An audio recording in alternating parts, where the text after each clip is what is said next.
What's going on, everybody, and welcome back to yet again another Getting to Know the Artist. I am Wiggles, your host, and today we are here with none other than I'm probably gonna murder it. I only almost said it right once. Navarre Mudd. So close. Yes, Navarre. Yes. Good to be here. Navarre. Absolutely, man. Thank you very much. I appreciate you taking the time out of your day to come kick it with me on Dreadlockjuggalo. I appreciate you having me out and doing this, man. I appreciate anything that I can do to get involved. Absolutely. So we're just gonna jump right in with the first question, man, and get it started. I see somebody's watching. I'm not sure who. Thank you very much. Please hit that like button, share it out. It's a small gesture from you, but a big favor to me and the YouTube algorithm. It gets some new people in here, you know. So I appreciate that. But we're just gonna start with the first question, and that's, what is your name? Where was you born and raised? And where do you currently live now? My name is Navarre Mudd, and that's what I go by on my stage name as well, because I figure it's unique enough. There's no reason to change it up. Born and raised in Rock Springs, Wyoming. It's a little square state off in the middle of nowhere, right? Some people say it doesn't exist, and I'm inclined to believe them sometimes. And that still live, I think. Okay.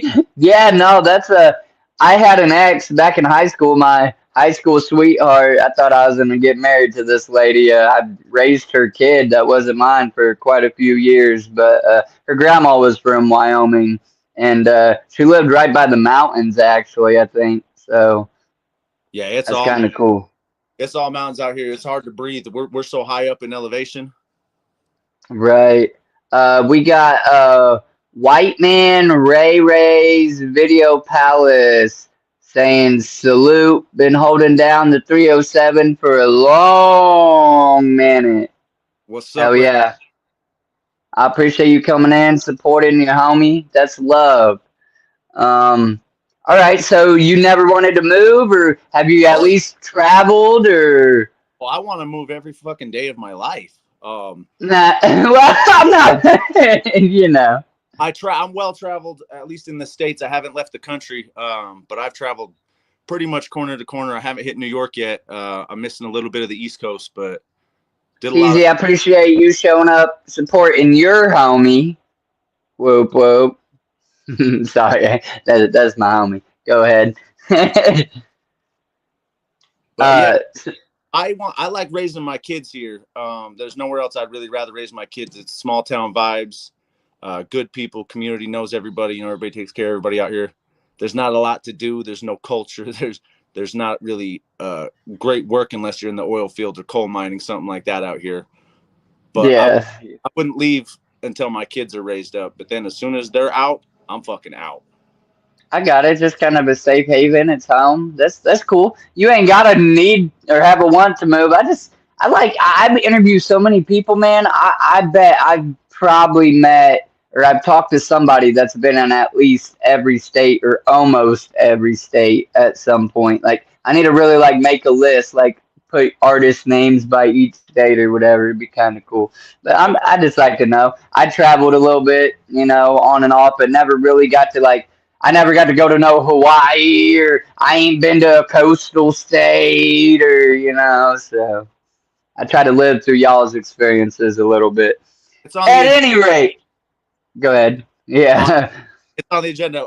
I love here. I'd like to keep a house here and spend like the summers here because we got decent summers. Our winters are absolutely atrocious, but maybe get another house in Arizona, spend the winters there.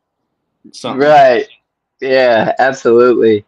All right, so I ask everybody this question unless I know for sure one way or another.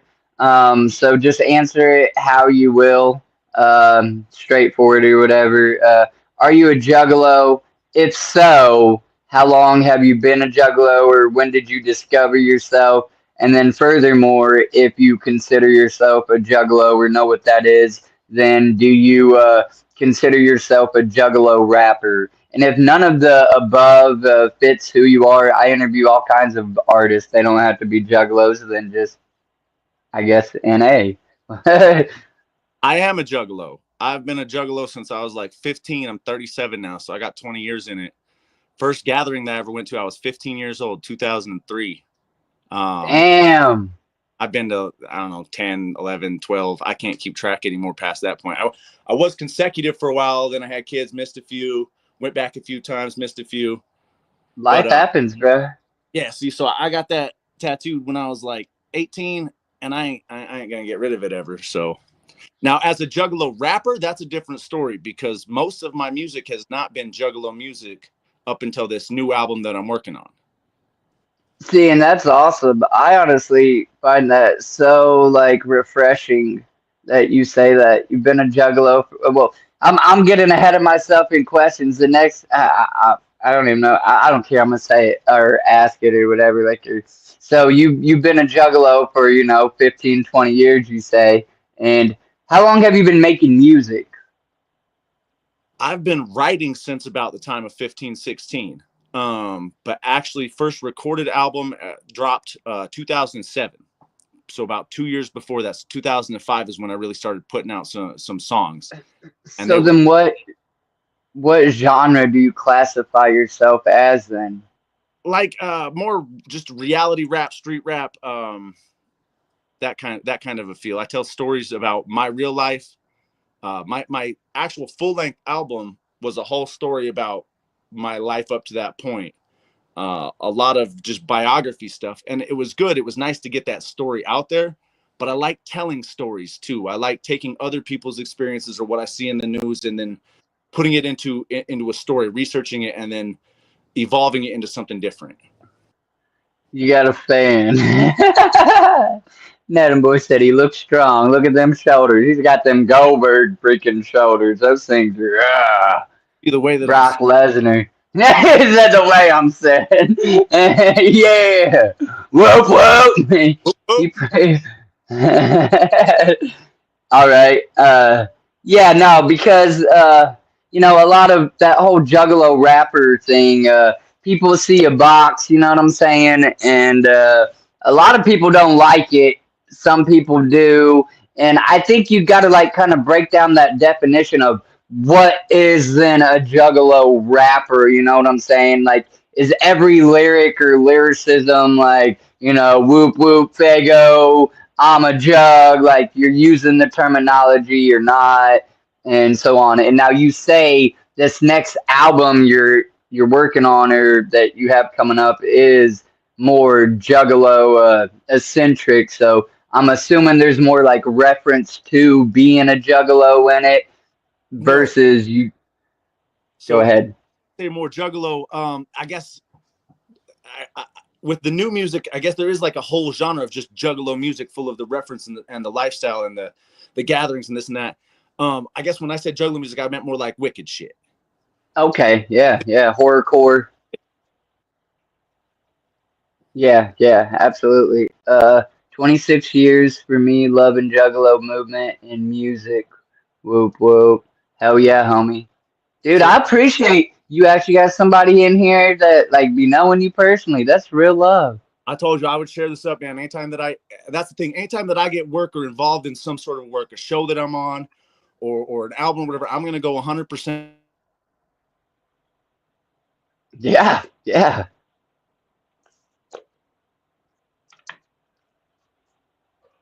I think we're froze, bro, for a minute. Y'all that are in here, am I froze? Or is he froze?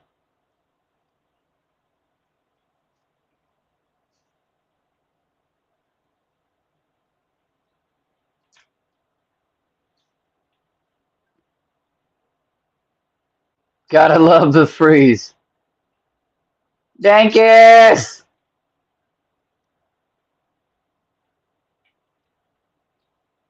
Navarre is, you're not, he's froze. Listen, this dude's cool as shit. Okay, already. I've only been talking to him for 10 minutes. Well, my timer's up here. I don't know where it is for y'all. But he's a real one, yo. So we're gonna hang out and we're gonna see if we can't get him to come back on here. He's probably testing out. He's up there in the mountains, bruh. That signal can't be the greatest even on a clear day. You know what I'm saying? So hopefully we get him back up here. We got to make this one happen. He's got some peoples that support him apparently.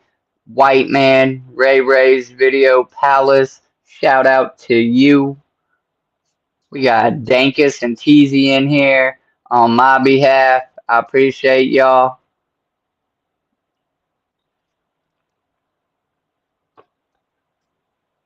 I told him beforehand, you can pop out, just re-click that same link and come back. So hopefully he comes back. I don't want to back out though and like go send him a message and then my screen blank out.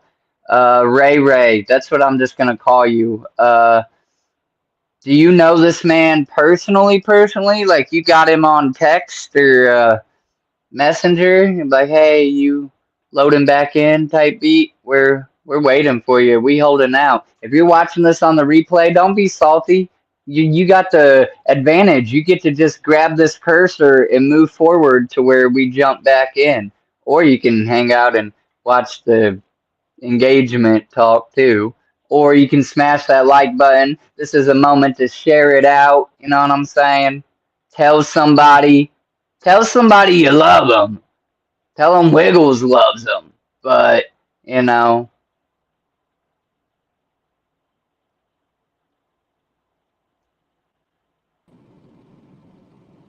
All right, what's up? I am back. Okay, what's up? Yeah, we just kicking it. I ain't going nowhere. Absolutely, me and Navarre been good friends for a while and have done many shows and helping each other out. Hell yeah, that's Who's what's that? up. That's your dude.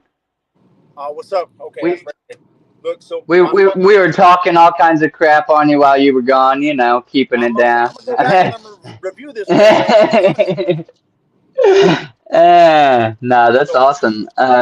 Look, speaking man, of let's just jump. speaking of Juggalo luck and all that, so I've got my phone in the freezer right now because what happened is I had my phone plugged in and it overheated through the video and it said temperature shut down. So I put my phone in the freezer. So that's why the signal. Bro! Now you get to see my real life. I'm remodeling my kitchen, so it's a mess. Bro is hanging out in his freezer just to be on the show. What are you doing? Cool your phone down. You got a bunch of apps running? No, hold on. No, I ain't got nothing else running. I don't think. I'll put my phone in do not disturb. I'll make sure nothing's running in the background. No browser, no other apps, no music, nothing. But that's because I have crap shit usually. I I got finally got a decent no phone. AC currently in my house, so Cheesy said, now that's real junk shit. You know what I'm saying? Let's do what I'm saying. He said, I ain't not gonna be in there just 'cause it's hot. What? I I got a can't not fridge. look. I can't not be a juggalo with the life that I've led. Like all this shit. Like I got my phone in the freezer doing it, bro. Because I'm serious. Gacy, GG, what up? Whoop, whoop. That's what's up. Look, let's ask you another question while we got you. What inspired you to start making music? What was the switch that said, hey, I want to do this and I want to do it for real? So when I was younger, I listened to all sorts. My mama listened to all sorts of music. So whenever she'd wake up in the morning and start cleaning, I'd hear the music go. I know it was going to be a good day because she just had the jams going. And it started off with some country music because that's what she listened to. So I was trying to write some country jams when I was like 10, 12. And obviously that wasn't the thing. And then I discovered ICP when I was around, 13, 14, 15, whatever that number was right there exactly. I found The Great Malenko. And I heard that album and that last track passed me by. I was like, man, this hit me. Like that meant something. I was like, I want to make a song that means something to somebody like that one just meant to me. And Right. also though, another group, Rush, they have an album called 2112, and that's kind of an odd jump, right? But I loved the album 2112 because of the story they told. Like you could listen to track 1 through track 8, 10, whatever it was, and it would evolve into this story piece. And I just got so enthralled in the story. I was like, I want to do that. Right. Yeah. That's inspirational and shit.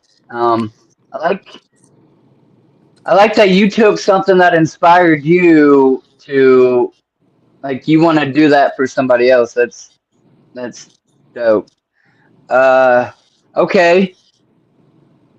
Who do you look up to then in the music industry? And that can be like dead or alive, current, past, present, whatever. Uh, who do you kind of pull from or inspire from? I love all sorts of music, and I love the stories of all sorts of artists. So I pull from a little bit of everybody that I've listened to. I mean, psychopathic building, the family fan base, the juggalos, the everything like that was amazing that they could pull so many people. I mean, you go to a gathering, you see that crowd and wave of people. It's like, how did they do that? I want to be able to do that. And then Tech Nine, the never giving up in the underground, and then just changing up the styles and going and going and going and going. I mean, he's got this line. He said, "I've been writing for 19 years or so, something like that. Hateful's in these times want to bring me down." 19 years or so he was writing, and his albums only started getting real big a few years before that. So what? He was going 15 years of just like hoping it would work, and then bam. So Yeah. He has an album. He has a song on this new album talking about when he decided that he wanted to actually like write music and like how it's laid out. He's talking about like his people he was with. They're like text like I want to rap, and they're all like, nah, not you. And he in the song it literally is saying this. He's like, and he gets a beat in his chest, and you can like feel it in those lyrics, and then it breaks into the song and I don't know if that's the Road Dog Warriors one or I don't know, but like I love his whole album, this new the, album of the new text, one, like, huh? the new one, Yeah, the newest I one that haven't just came heard. out, huh? I have not heard the new. Really? I Oh snap! I have an issue Look with it up, listening. bro. I have an issue with listening to some of my favorite artists now, and it's weird. It's super weird because I grew up just listening to music nonstop and pulling inspiration from all these until I started really making music. And I just try to listen to instrumentals and try to write my own stuff as much as possible. Every once in a while, I'll get a chance to listen to an album, but I just really try to dig into I want to do what they're doing. I stopped going to shows at a certain point. So in Wyoming, there wasn't studios or anything that we could get into to get an album done. Like we had to make all this shit up ourselves. We had a stolen cash register from okay, it was given to me by the manager, but I mean one of the managers, but he didn't tell the other manager. He said, "Hey, take this." So it was a rigged old cash register from Right, a place I used to work. I'm not going to say. Let's just not say that. But then we bought right. a live microphone. Allegedly. Yeah, we bought a live microphone and a live soundboard, and we just kind of rigged it all together to hold the program, and it worked. And so we just started pumping out stuff like that. But I'd go to shows. We couldn't get any shows to perform at. We had some music out here, but we just could not find a show to perform at. So I'd be going to the ICP shows, the Tech Nine shows, and I remember I was standing in the crowd one time, and it was an artist. I think it might have been Tech. It was somebody I really liked, and I was watching everybody kind of with my arms crossed in the back, like "fuck you," like I want to do that, I can do that, and I was like, I'm being a hater on some shit that I love, like, and so the only way to stop being a hater is to shut the fuck up and go do the damn thing, and then I can Put go to up or those shut shows. up. Yeah. So I just stopped being mad. I was like, dude, this is my life, and my life is my fault, like good or bad. So I'm just gonna get it. Your homie. I'm just gonna call him Ray. I assume that's his name, Yeah, Ray or Ray Ray. Ray Tech Ray. Nine always been on the grind, but I prefer him and Chris Calico together. And it sucks they split, not in a bad way. Just Magic was making on their collabos. They did, but listen, if you have not listened to this new album, please don't leave this. Hang out with your homie, but after, go check that album out, bro. And listen, I've always liked Tech. Not everything by Tech, but every album of Tech has like bangers, good songs. This album, I think, is one of the first that I like every song from beginning to end. I can let it play, and before I know it, it's back to the beginning of the track, starting over. Like, Those albums are rare and hard to find. right.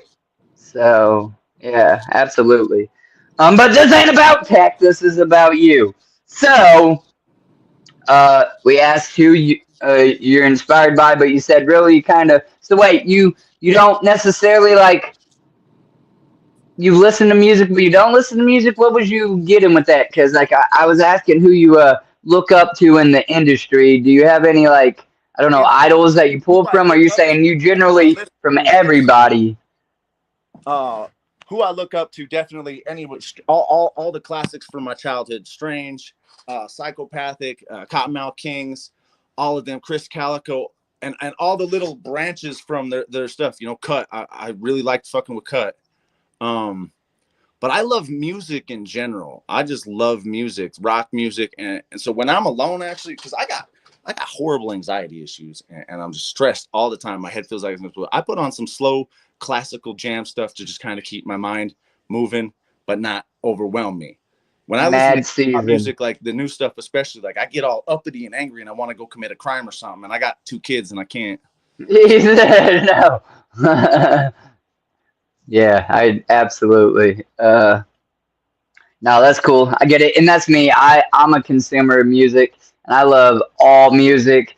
I mean, outside of like gospel and opera, if it's got a good little tune or jam or a melody, I'll probably listen to it. And to be real, some Southern gospel, if it's really passionate, boy, they get down. So you know, I'm a wedding DJ too because I got all this sound equipment to run all these shows, but like I had to like monetize that too because I'm not making a whole bunch off of this, so I had to do that. But the point, I get to listen to so much different music because I'm doing somebody else's wedding all the time. So I got like all the country jams or the rock jams, and I always find these little gems. And like you were saying, the Southern church music. There's a song called I think it's called Church Clap.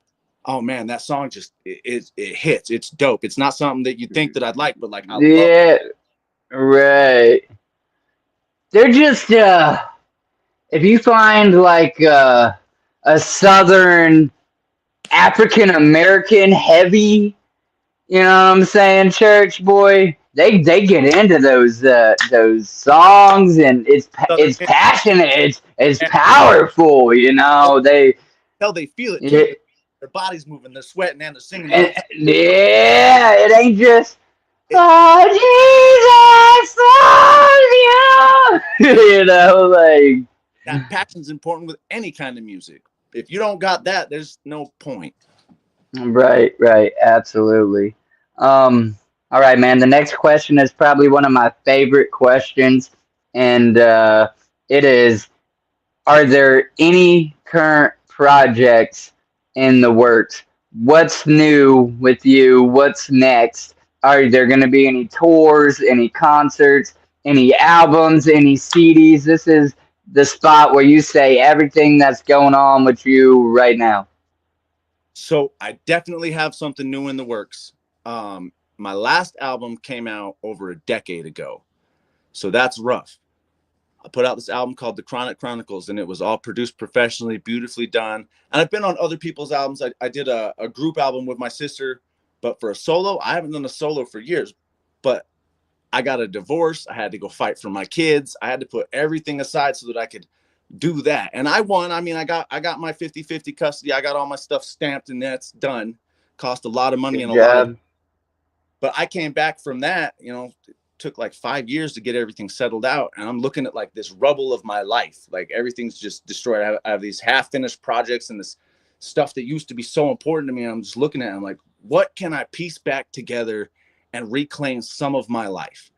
And the music was sitting there. It's like, I'm gonna do a dark album. I'm gonna do a storytelling dark album because that's the music I love, but I've never done it.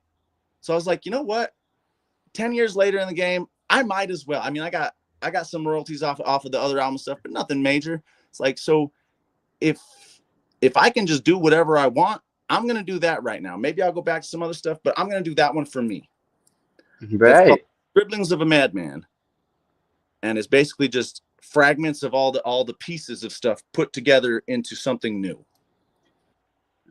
Okay.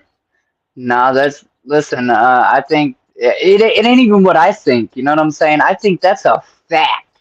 That is factual. and anybody that consumes music like we do on a regular, at least, some of the best music comes right after the darkest places in that artist's life. So I don't, or our lives, or whatever, however you want to look at that. Me as the consumer, obviously it's not my song, but like that song, I'm guessing came, if that song that hits home really is like they just went through something dark or very passionate in their life. And ironically, maybe I did too. And that's what led me to find this song, because I'm listening to that type of music to get out of my head or balance my head or just battle my demons, to just do what I need to do. And the best songs come from pain and anguish and trials, and not just, oh, I want to make a song, I'm going to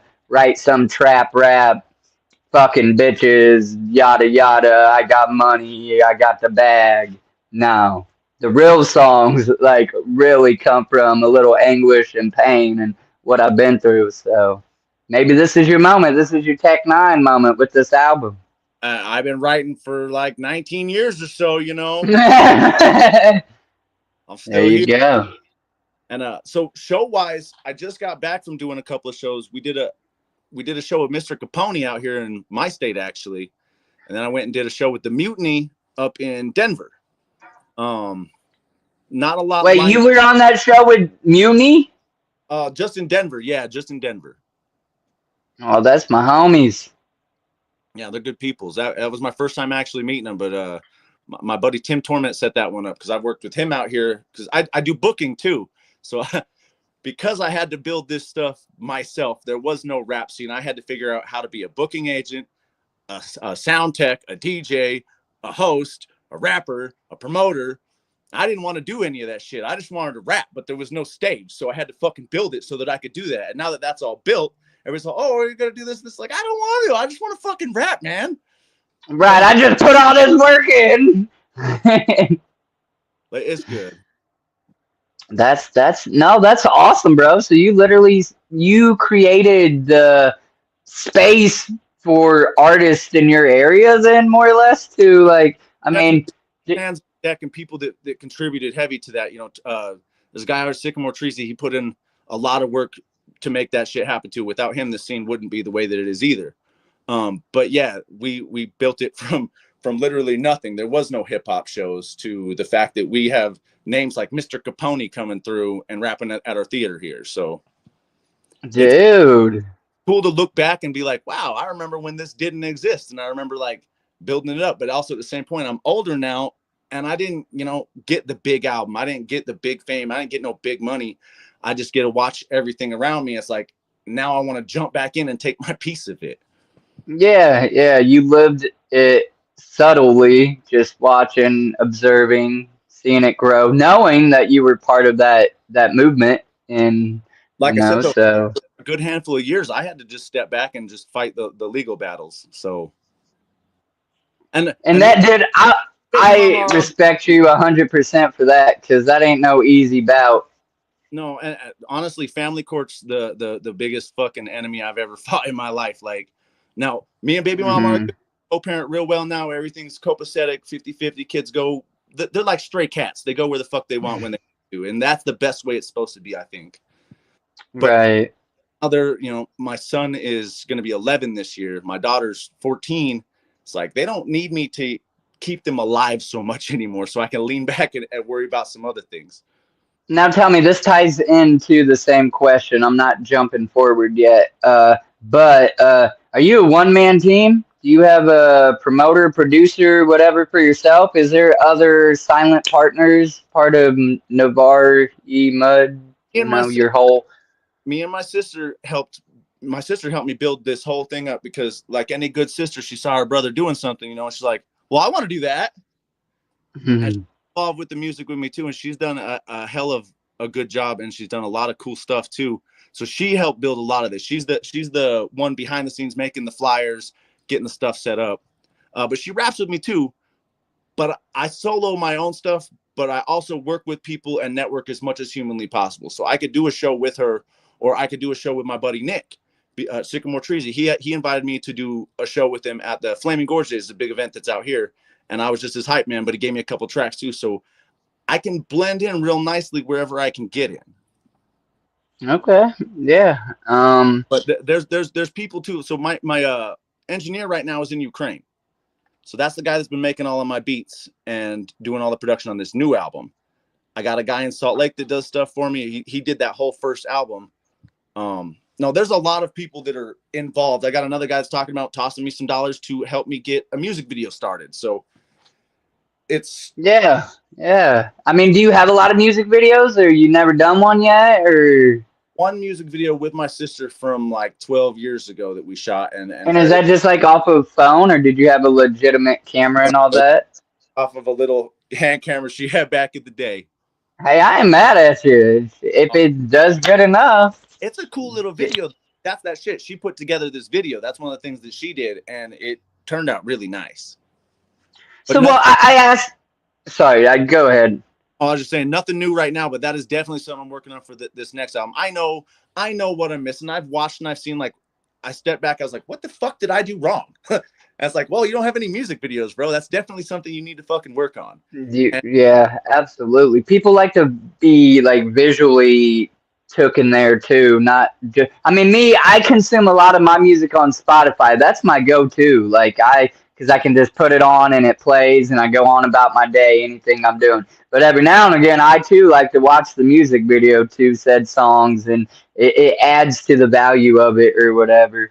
But my reason in asking this or whatever was like, so you're saying, well, first you're working on an album, which y'all go check him out. We're gonna get his links. They're gonna be in the description of this video. You can go follow him on all of his socials, on all of his music platforms. Whatever he wants you to have, I will put in the description, and you can find him on it. So start running it up, get him some plays. But my reason of asking that is tied into the question, like, so you say you're getting back at it. Would you like to go on tour or do shows, or do you have somebody looking to book you, or you got to do all that work yourself? That's what I meant by, like, are you a one-man team, or you have people working with you, helping you get you out there? You know what I'm saying? So with the promotions and stuff, it's one of the fun. That's one of the things that I did do right in it. Was when I was booking, I booked a ton of underground and independent artists into my city. People that were like, my friends were like, why are you booking them? Like, don't pay them. They're nobody. They don't mean nothing. But I knew what I was doing, or at least I thought I knew what I was doing. And I was shaking as many hands along the way. And I didn't think that everybody was going to reciprocate. I didn't think that everybody was going to bring it back. But if I worked with 100 people and 10 of them brought me out to their city afterwards, it's fine. And they have. It's done. It's worked like that. Like I said, I did a festival, thanks to Charlie Madness from Las Vegas, down in Phoenix, Arizona, or Flagstaff, Arizona. I messed with the alumni, Javon Illustuminati. He's up, I don't know where he's at right now, but we did a couple festivals with him in Montana. And so whenever they got those opportunities, because I brought them out here, usually they reciprocate that, and then I just get on the road and hit them back. Okay. That's the funny thing. I got to say something. Everybody thinks that when you're starting off in this, you want to work with the big names and the big people, and you got to do the shows with all the superstars. But in the truth, those superstars are not going to give a shit about you the next day. They're not going to help you get another show. They're not going to link you up with the next thing. They're not going to ask you for a verse on song. It's those independent artists that you build with along the way that are going to make those small connections, organic connections. Right. You can't always, I mean, listen, I'm number one in my life. I don't control nobody else's life, but I ultimately control what happens in my life. But I don't have to be selfish in my endeavor. You know what I'm saying? And if you make those organic connections, as I'm sure, like you just said, you found out, it will reciprocate. Not at the same percentage that you would think, not one for one. That's never going to happen in life. I don't care who you are, you know. But like you said, out of 100 artists that I work with, if I could just get back to working with 10 of them, I feel like I've accomplished something. And that's about what the fucking ratio is too. Right. So absolutely. And then you what? So then you mix master your own shit, or that's what your dude in your crane does? That's what You, my dude in Ukraine does. That's what my dude in Salt Lake does. So I'm not good with the technical stuff. I can. Some of my songs I have, and I want to learn how to do it more. But when I'm, almost 40 years old, I'm 37, I'm feeling like I'm kind of running out of time. I perfected a few of my crafts, but I can't perfect all of it. I can't be right. all the things. So I have to outsource and find, I'm willing to pay people that are good at what they do to help me with what I'm good Right. at what I do. I get it. That's what's up. So tell me something. What's your favorite song that you've made so far that means something to you? I'm not saying your most popular song. I'm saying what's your favorite song that means something to you for some reason that you have made? Oh man, that's hard because they all mean something to me. But from my original album, I got a song on there called "Daddy Was a Thug," and that song means a lot to me because it was a promise to my daughter, um, saying that I would get out of that trap life, that other shit that I was living in before I heard my daughter's heartbeat. That was my, I'm not Right. gonna go to fucking prison. I'm gonna find a better way out of this for her. So that song is really important to me. And so is the song "I'm a Sing," which is on the collab album with my sister, and it's just a true reflection of like, yeah, look, my life has been my life, but I'm so glad it's been my life because I'm so glad I am who I am. And if I hadn't gone through Right. every shitty situation, I wouldn't be me, and I'm cool with me now. Yeah, no, that's big facts. But that Uh now on a fun like what song do I think is one of the coolest ones? Is this one that's coming out well, called "Moment of Silence"? okay. Ironically, I was going to ask you differently from one that meant something to you. What is a song that you would recommend to somebody trying to get hip to your music? They don't know nothing about you, and you're just, trying to throw a winger hoping that it sticks. Probably more of an upbeat rap pop, catchy song or Called "My Turn," and it was My just a Turn. single that I dropped. It was just a single that I dropped when I was like really getting back into things, starting to fight. When I was starting to fight that fight, I was like, I'm gonna do this one track, and then I'm gonna go fight this fight. And I put out that track, and it's still one of my favorite ones to perform to this day. Okay. Yeah. Um, okay, so realistically, where do you see yourself in 5 years? Now you've been in the game for a minute. You said you're 37. Every artist has to have a 5 year game plan, whether it's really set out like that or whatever. Like, what's the goal in 5 years? Are you going to be signed? Are you still going to be just making albums? Are you going to be independent and successful? Are you going to have an LLC? Like, is there any bigger aspirations, or if you can just make a dollar on a song, you're happy? Or what's your 5 year plan? If I hit you up in 5 years and say, hey bro, come back, let's run it back, what are you gonna tell me? I want to be on my second full nationwide tour by that point. I want to have this album done, and I'm working on another album simultaneously that'll come later. It's called "Dump Trucks and Makeup," and that is an album about the struggle of being a dad and all the things that came with raising my son and daughter in the turmoil that we fucking had to go through. I think that that's good. So this album here is for me, for my people. It's dark, it's edgy, it's something for me. This next one is the one that I'm gonna put out, and I'm gonna try to get a Grammy on. There you go, smelling like a pound. Smell it. That's a good one. Eh. Yeah. So if I was in California and there was a people talking to me, they was smoking and they wanted to hear some music, I would play them that song. That's the one. All right, there we go. um My music okay, is and very diverse though. So some of the songs I make in this mood and some of the songs I make in this mood are two totally like you wouldn't even know it was the same artist singing them maybe. And so when I'm talking right. older rock group kind of crowd, because I performed at biker events and stuff like that, and I'm really selective of which songs I'm going to put out for that show. So it's a different song for each group that I've got that I'm advertising to. If I was going to advertise Right. something that's released to the Juggalo community right now, I'd say Money. Okay, I like that. I'm gonna have to check out all these songs that you're saying, to be real. Because I don't sit up here and try to lie. It ain't like I'm listening to every single song you've made, bro. When I ask an Over artist to send me 100. their links, they send them. I check out what's on that top 5, and if they really give me, I might just start letting it play. Otherwise, I at least give respect to try to listen to some of it. See that you guys even really have music, because I've had people be like, "Yeah, I'm an artist," and I literally they got a little skit. That's it. That's why I say 3 or more songs. You know, it's not personal. I just want And I real figured people that's up why you here said taking that it too. I just serious. wanted to see. Yeah. So it ain't. I It just. It's not personal. It's just facts. No, I You was know. gonna say I relate to that in this because I've been dicked around and lied to so many damn times. People are like, "Oh yeah, my girlfriend's mom is best friends with Tech Nine's uncle's dog, and we're gonna fucking get you signed." Yeah, And the right. first You know. 15 times, the first 15 times it happened, I was like, "Yeah, yeah, yeah," and then people come and I'm all, "Shut the fuck up." Right. Yeah. But that Yep. goes back to Absolutely. the question you asked about the label, the music. So I have taken the last few years, just because I wasn't making music, I was doing other shit, doesn't mean that I wasn't working.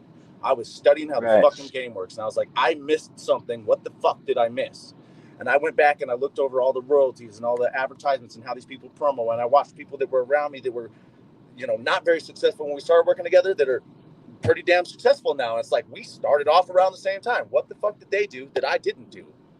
And so I've learned Right. a few things along the way with that I'm going to try to incorporate. But I don't think I want to give my music to anybody because now I know how to fucking work it. I know how to purchase my own instrumentals to get them built so that I own 100% exclusive rights on it. So when I put out my album, I'm the singer, the songwriter. I've got the rights to the beat. I keep 100% of my fucking royalties.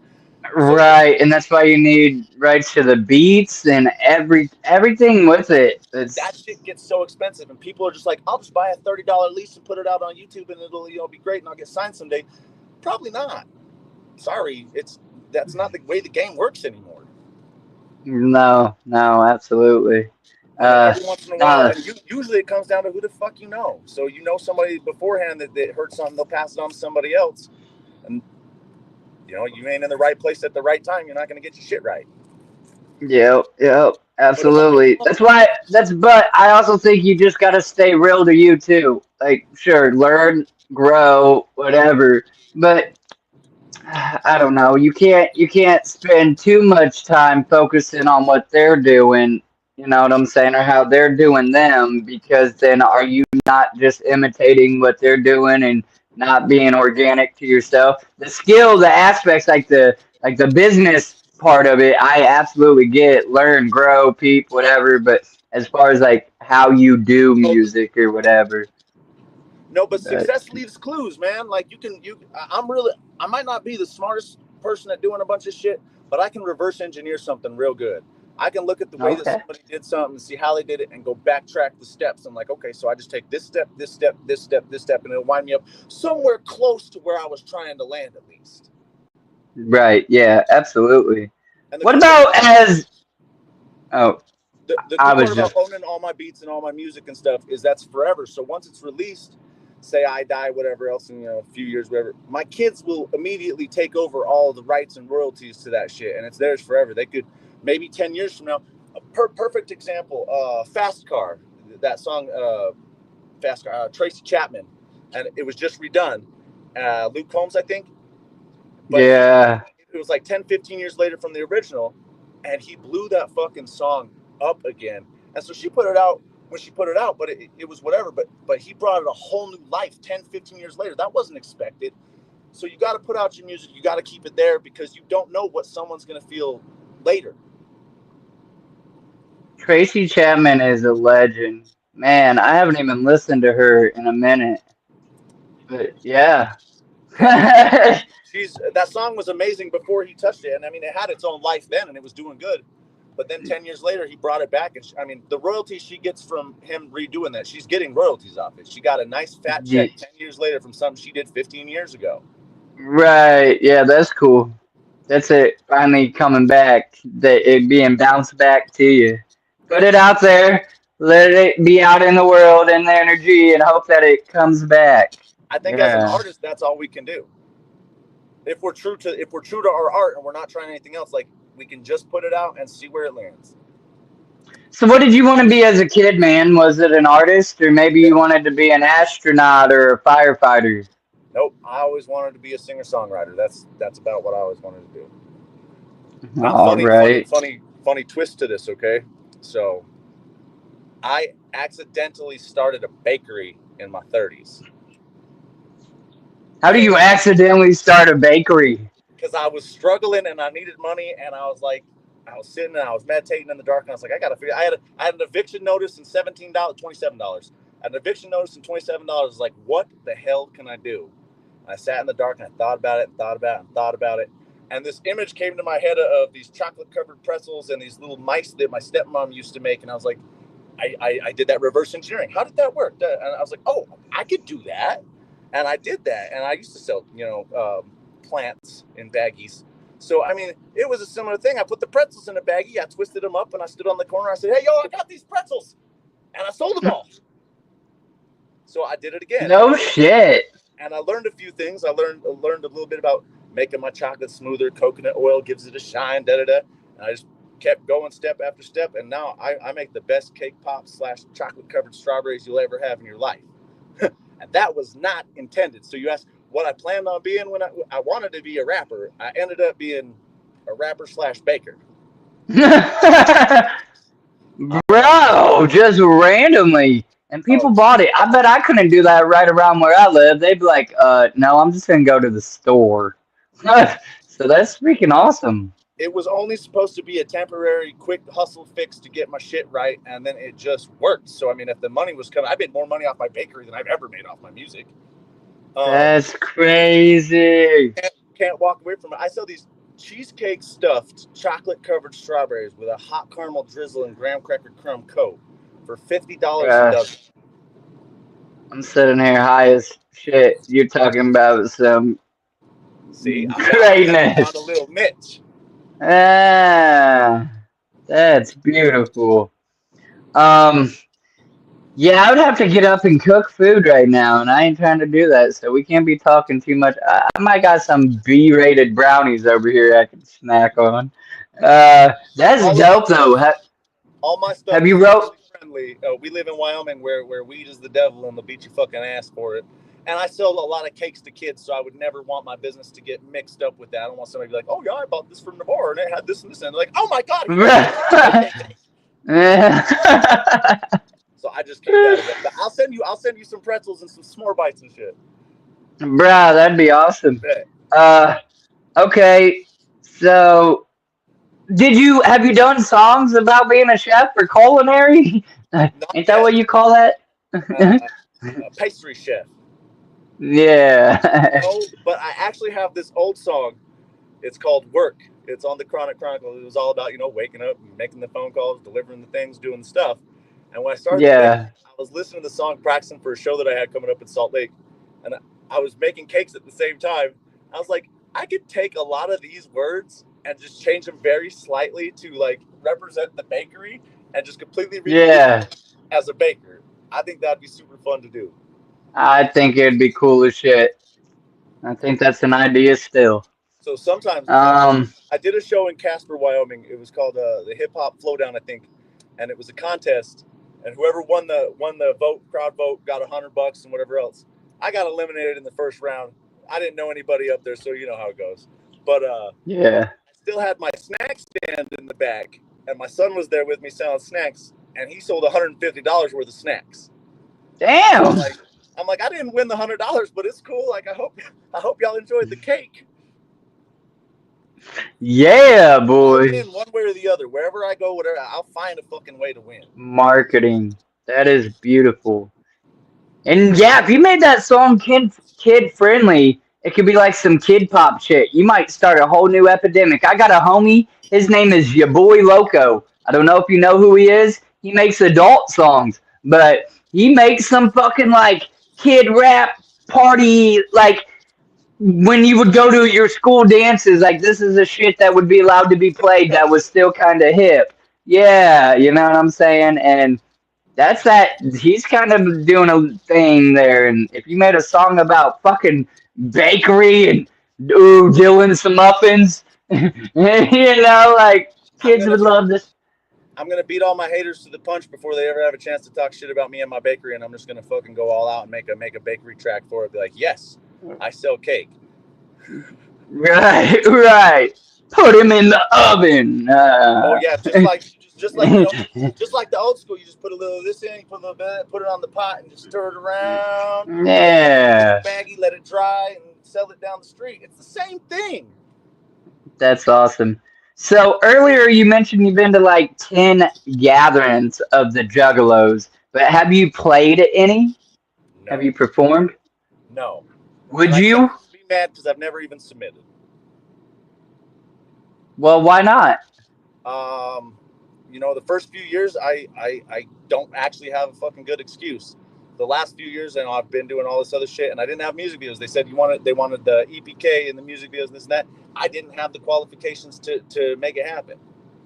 Now, I've worked with a lot of the people that have performed at the gatherings. Right. So my name is like sort of in a circle around the way. Like it might have been whispered here and there. If I could get my shit together this next couple of years, get some good music videos out, get this album done, then I think that I would have a chance. Because Rob loves music videos, dude. He that loves picture I them. sent you of me laying on the ground at the gathering, we put Mm-hmm. that picture on the website and in the gathering booklet for 2005. So when I went back to the gathering, because I went 2003, I missed 2004, I went 2005, 6, 7, 8, 9, whatever. But those first few years after that picture was in, I'd go and people like, "Are you the sleeping ninja?" I'm all, "What the fuck are you talking about?" Like, "Oh yeah, that's me. Like, will you sign my book?" I was like, "Oh, cool, man." Right, dude. That's fucking epic. So once I get the music videos and the shit, like I'm gonna send them that picture with the EPK with all the shit. I'm like, "Look, man, you gotta let me. You used me. You fucking used me. Let me play." Right, right. Even just, the basic entry stage. Like, come on. That's Right. that's awesome. But do your work, obviously, you know it. Get a music video and then yeah, do that very thing, bro. Next year you could be on. That quick. So Are you going to the gathering this year? I will not be making it this year, unfortunately. I've just got too much kitchen remodel and shit going on with my kids this summer. This is the first summer since the divorce has been done, so there's no more weird animosity in the air between, me and baby mom or anything like that. So the kids kind of have a peaceful summer for a change. There's not the weird, and I'm just trying to make it the best that I can for them. I'm gonna take them up to a theme park or an amusement park. I'm gonna take my daughter down to Arizona, which is a place that I lived for a little while. We're gonna go see the Butterfly Museum. I'm gonna prioritize Hell those. yeah. Well, I build because I got to build my album. If I keep going and doing all these other things, I'll never get my shit done. Right, right. No, I get it. I respect it. I love that you love being a dad. So I'm not mad at you. It would have been cool to see you. And I don't know, you said you went last year or no? No, it wasn't last year. I think it was either the year before or the year before that was the last time that I was back.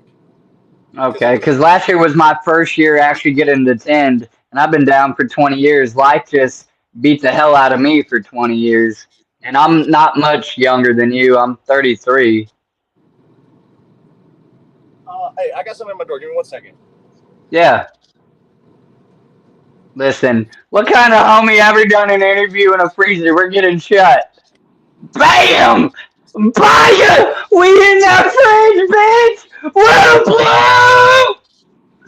Oh, I am so clipping this. How many homies you know done an interview inside of a fridge? Because his phone's so hot that he ain't got no choice but to put it in the fridge to keep that motherfucker rolling. You know we on some jug shit. I did not mean to shut the door and leave you in the freezer box, my friend. Ah, yeah. There was a strange man on my porch knocking on my door, and I was like, "What in the fuck is this?" That's awesome. I love it. I just made my own little video to clip from this video. It's beautiful. Okay.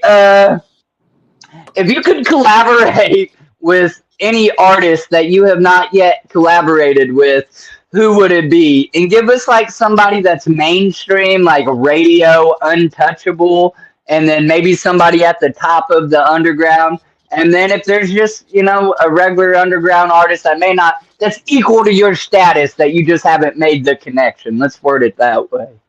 Oh man, there's so many people that I want to do songs with that I haven't done song with that I've worked with across the years. Like I've done a bunch of shows with Kung Fu Vampire. I'd like to get a track with him. I got a track. So my favorite artist back when this question was asked to me, when I had the opportunity to pick an artist, was Busy Bone from Bone Thugs and Harmony, and I got that fucking track. Yeah, I did get that one. I got a hook from Prozac. I mean, I've really worked with most of my heroes along the way, so it'd have to be like Tech or ICP, like as that untouchable would have to be my limit up there. But anybody on their roster is somebody. Stevie Stone, I fuck with Stevie Stone. I don't think he's still on the roster though, is he? Is he? he's. I mean, I don't know. He's so big. If yeah, I would say. Big Scoop. I like Big Scoop personally. Like I really fuck with Big Scoop's music. So that'd be somebody I'd like to work with. Let's see. I don't know, man. I mean, no, those are some solid names. You ain't got to give us a whole book. I just like to again. It's a look back reference. So if I review, because I go back through my interviews, and in another 2 years, you might make one of these happen, and you're sitting here now not thinking maybe that it could really or whatever, and then that's just a reflection. Like, bro, done it, you know. So it's just cool to ask. About this, I'm gonna say it like I want to get Tech on dump trucks and makeup. That's what I want. See? That's how you word it. Manifest it. Believe in it. Throw it out there. Pitch it to the universe and hope it comes back. I think Tech would be a real good fit for a certain vibe on that album, actually, because of like his songs like The Rain, you know, about his kids, about his life.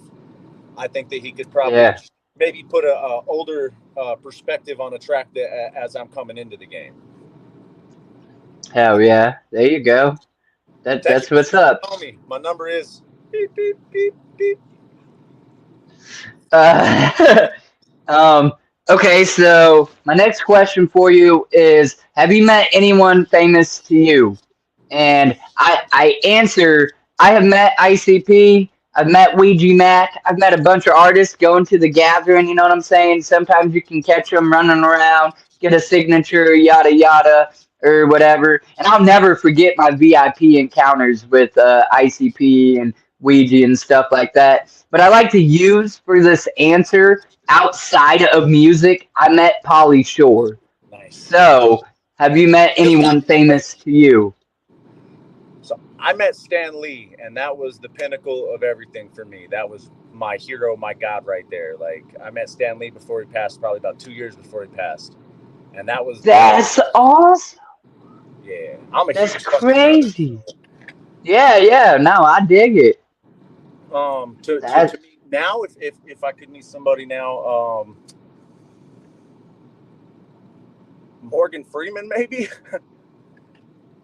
You met Morgan Freeman, or that's who you'd like to meet? If you could meet somebody. Oh no. Yeah, that's cool. Bring it on. Yeah, dude, Morgan Freeman. I would like to chop it up with that guy. I don't know that I'm literate enough to chop it up with him, because he is very intelligent and he's very like blunt and sure-minded or sure-thoughted. I don't know what the word is there, but like he's very impactful in what he says. He means it, and there's no bullshit with it. You know what I'm saying? If he's trying to be humorous, he's humorous. But if he's trying to be, you know, serious, he's serious. And like, dude, Morgan's the shit. Samuel Jackson too on the other side of that tip, just because I want him to call me a motherfucker at some point. Yeah, that's what's up. Okay, yeah. So for other people that I have though, like I hung out with R.A. the Rugged Man at a show we were doing in Fort Collins. That was cool. Snow the Product was cool. I didn't get to kick it with Snow very much. Like, that was a big ass show, and she had a lot to do. Listen, I used to like Snow until I recently found out she hates on juggalos and shit, and she thinks she's like better than us and yada yada yada. Like, she fucks with Tech because Tech is fucking you know, notorious and a blood and whatnot, but she ain't fucking with the juggalo aspect of Tech 9. Yeah, that's fair, I guess. Whatever. Dude, I swear there's a lot out there on it. But I can't even not still say she a bad bitch. So whatever. The show we did with her in Colorado, it was one of the first times I'd known about her. So this was probably like 7 years. I don't know. It's been a minute. But I knew it was a good name. You know, somebody I wanted to work with. I checked out some of the tracks. Like, cool, this is going to be fun. We get up there. The show was huge. Like, it was 200 people over capacity. The fire marshal was there. Like, hey, you guys can't do this. They're like, well, we're doing it. Too bad. It's done. So we'll be done in a minute. Wall to wall crazy. Hell yeah. Okay. What's your favorite color, man? It would be purple. That would be purple. Mine is red or black, and then purple. Purple is a good color. Purple's that royalty what is your color, though. Yeah. I don't know. I have to stick with red then, but I dig it. Some of the greatest supervillains, man, they all in purple. The Joker's dressed up in purple. Kang is dressed up in purple. Okay. Yeah, I reckon. Galactus is purple. He eats fucking purple. Right, a deep enough purple is black. Yeah, that's fair. Okay, what's your favorite domesticated and wild type animal? I think a raccoon would have to be both domesticated and wild because you can do both with them. But in this day and age, bro, everybody have a raccoon. Not me. My old lady wants a raccoon. it's But life on this side. Let's see. I think. See, my kids go over so many different types of animals. My daughter can list you every type of shark on the planet. And there's some pretty cool sharks, I guess, and those are not domesticated animals in any way, shape, or yeah, right. That'd be your wild. Yeah, right. I just find it so interesting that them and like alligators, turtles, so they just have this lifespan that's totally different from the normal. And I'm gonna throw you for a loop though. If it's man-made, does that make it wild still? Have you heard of a ray shark? no. They're in the aquarium in Newport, Kentucky, and it only happened because of man putting them so close to each other, and that time of the season, quote unquote, happened without there being the opposite gender of a species. I think what it had to be was a male stingray and female, I don't know what shark, and their genetics were able to like. I swear to God, these things are so beautiful looking, but they're weird and crazy. So it is wild animals, but in the wild, it wouldn't happen. The ocean's too damn big. They don't just be hanging out together all the time. That's not the particular vibe there. Right. Like Jeff Goldblum said, right? Nature will find a way. Life will find a way To keep, yeah. That's weird though. That's like a liger, right? Like it's a lion. Yeah, they're not supposed to. Right. But because of circumstances, they have the same, like just a couple things are off and they're, it works. This is a perfect analogy for me in the rap career because I fucking am not supposed to be here. But somehow, here I am, baby. Just yeah, the game just enough to make a little baby. That's awesome. Stephen Kim? I don't know if I'm murdering your name. That's my boy. Okay, he's up in here. He's commenting. He's supporting his homie. Whoop whoop. He said the fluffy cows. Every visitor to Yellowstone should pet a fluffy cow. Yeah, we got these beautiful bison out here, man, and they just love to be touched. Really? Yeah, we have tourists that come from California. There's actually a petting contest at there. Whoever can go up there and pet the first bison and get gored is the winner. Oh! Don't fucking pet the fluffy cows, man. Don't do that. They will fucking run. That's like it's a tank. It's a tank with horns. Here, yeah, bro. Yeah, that's tonnage. Every year, though, as soon as Yellowstone opens up, we watch and we wait. There's an idiot. The bison tourist toss competition, and we just watch to see when the first one's going to be, and then we place bets on how many it's going to be throughout the year. These fucking idiots never learn. That is crazy. Look, so we've been live for an hour and 4 minutes. I just want to put that out there. I want to say thank you. You at this point, if you need to use the restroom or anything like that, you can do a quick restroom run. I might actually do it myself. Honestly, I try to hold off throughout the whole stream, but I've been down in my monsters pretty good, and it's just like alcohol with me with these monsters. They'll eventually make me have to pee like no tomorrow. As I approach decrepitude, I'm telling you, my bladder don't work right. My fucking knee hurts in the morning and shit, bro. Like I'm with it. It's like getting old. That's what getting old does to you. I'll leave you in here with the popsicles. Yeah, boy. Yeah, I'll do that. I'll back up in just 1 second. That's red, homie. That's blue, homie. Green, homie. Purple. I told you I got the purple. I want to know what the freeze must be. That's awesome.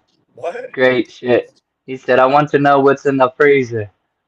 I was starting to sing, I want to know what love is, but I want to know what the freezer is with the popsicle. Yeah, we got the French vanilla ice cream. We in here getting deserted. Pops. Everything in here is just ice cream and popsicles because it's too fucking hot for anything else. Okay, so for the record, before I do go take a leak real quick, and I am literally super quick at pissing, oddly enough, but it's weird. I've been told that at work. I'm like, hey, let me go pee real quick. They're like, oh, I don't know. And then somebody will be like, nah, he's good. He's quick as shit. I don't know. I just pissed really fast, bro. I don't know. Weird. But at any rate, like, where the fuck yeah. You've been gone for 40 minutes. Right. My favorite domesticated animal is a dog, a pit bull specifically. And I mean, I like cats. I got cats, but they got to be different. Like our cats have bobtails. They don't have tails. It's got to be a minx or something crazy for me to really like a cat. But in the same breath, my wild type animal is a white tiger because they're not supposed to exist. And one in every like 200 Bengal tigers will breed a white tiger, and they'll lure you in. They're so beautiful, and they'll kill you. They ain't playing around. Yeah. Right. That's my shit right there. But I'm going to leave you with the crowd, with the chat. There ain't a whole lot of people in here. But can you see the comments? Do you have a way to see them? Or it's all... I can see them when they pop up real quick. It's real small, but I can see a piece of it. But I'm going to do the same. Oh, like when I put it like this? Yeah, I mean, I'm just saying it'd be like maybe 3 minutes. I'm going to go take a leak real quick. I'll be right back. All right, word. I'll be right back. Yep.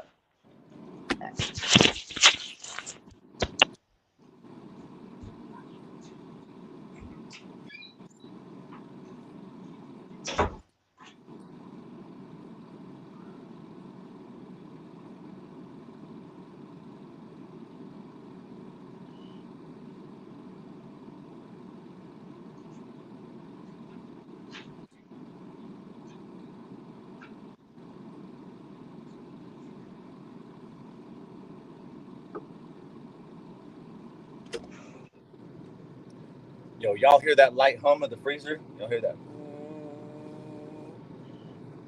I'm gonna have to find a way to. It's not in the freezer.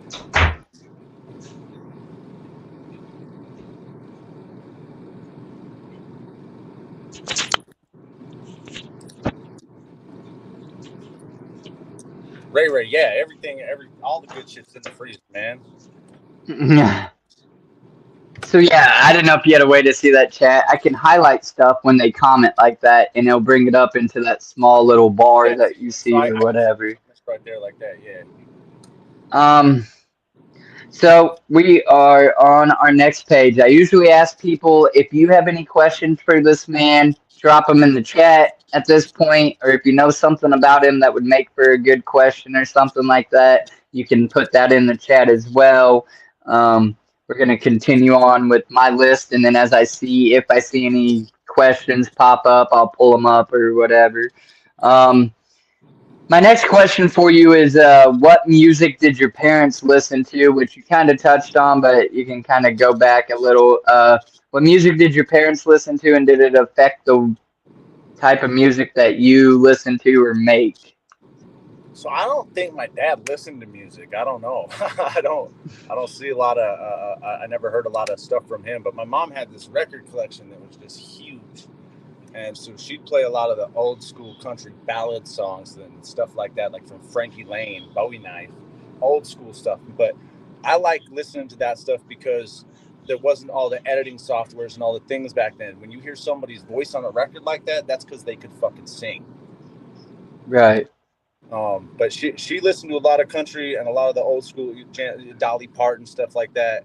Um, it influenced me a little bit growing up, like Rush 2112, that album. I love Rush, Journey.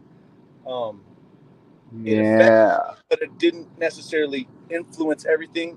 That happened seriously. I gotta say, ICP, when I heard that album, I was like, I like this. I like what they're doing with this. I like the story pieces that they incorporated into a rap album, like, and I can do that. Right. So that's what really hooked me in there. And then, of course, all the stuff that came with that era, because that was the era when Blaze, One Less G in the Hood, Dark Lotus, Psychopathic Riders, the real good shit. Right. Right.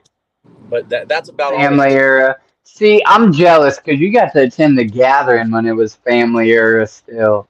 You said like back in 2005 or something, one of the first ones you went to? First, I missed 2000. Yeah. I went to 2005, 6, 7, 8, 9, 10, I think. And then I think I skipped 11 because that's the year that my daughter was born.